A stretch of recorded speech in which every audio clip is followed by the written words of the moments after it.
નમસ્કાર, આપ જોઈ રહ્યા છો એમજી લાઈવ ન્યૂઝ।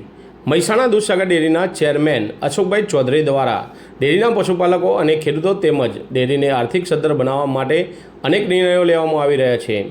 આ અંગે મહેસાણા દૂધસાગર ડેરીના હેડ એન્જિનિયર કેડી ચૌધરીના જણાવ્યા મુજબ મહેસાણા દૂધસાગર ડેરીના મુખ્ય પ્લાન્ટના વીજ બિલમાં ઘટાડાના આશય સાથે 7 નવેમ્બર 2024ના રોજથી 1 મેગાવોટનો સોલર પ્લાન્ટ 6 મહિના પૂર્વે નાખવામાં આવ્યો હતો।